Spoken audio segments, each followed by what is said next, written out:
เรื่องเลยไม่ใช่ท่านนะยินเราให้เราลายแต่จะมาทักทายสบายดีมื้อนี้ก็ได้มีการว่านหาลูกหาล้านช่วยหรือว่าเป็นมือวันเช้ามื้อนี้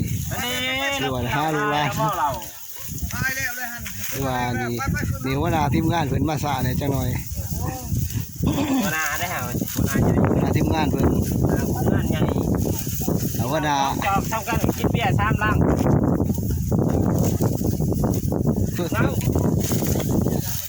พอแล้วทายหันเกียวซะนี่เขาขวนเนี่ยน้องเห็นบอก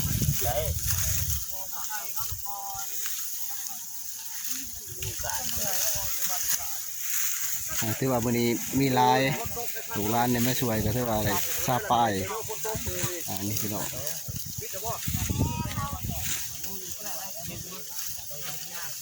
อันนี้เมเป็นเขางันถือว่าเป็นมือไปนอนเขาเล่นบ้านบ้านนั่นนะเขาเถอะนอนในบ้านนอนฮะเขาไม่ได้ชัวร์ไปให้ดอกนะเขาไม่ได้เกี่ยวมือนั้นไม่เกี่ยวหันจับเข้าเกี่ยวก็เลย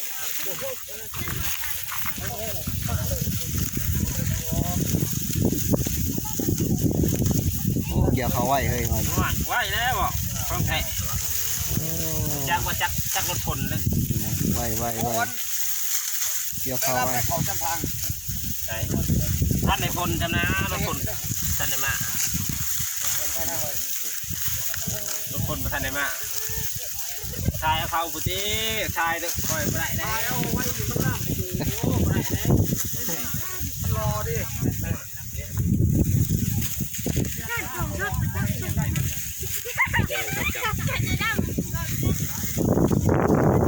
เมื่อวานเราพัดสิเนี่ยกับพ่อถาม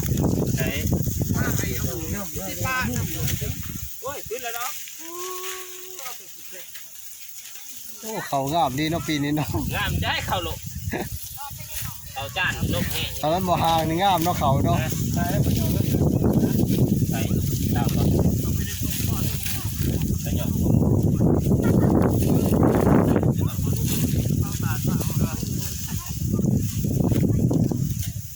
ปีนาในใส่ปุ้ยด้วยปีนี้เขาใส่ปุ้ยเขาลงปีนาสนับสนุนเขาลงว่าเพราะว่าเฮ้ยทางรถทางห้องเองทางรถแต่วัดทับเขาอยู่นะวัดทับเขาแล้วก็ให้เขาที่ถือจังหวัดโตทางรถไม่เขาทางรถเก่าคนนี้เด้อพี่น้องเด้อมาเกี่ยวเขาเด้อเป็นเด้อผู้ใดว่างเด้อมาช่วยเด้อมาช่วยแน่มื้อนี้เป็นมือวันพักแน่ซื้อให้เขาซื้อวันพักฮะนี่ถือว่าได้นักเรียนมาช่วยมื้อนี้เป็นมื้อวันเสาร์นักเรียนเฮานี่ตัวนี้นักเรียนใหญ่นี่นักเรียนม.7วันพักเจ้าบ่ล่ะนี่นักเรียนอาชีพนี่นักเรียนอาชีพโอ้คอยรับม.8อาชีพต่อไปมีแต่ม.8แหละบ่มีละม. 6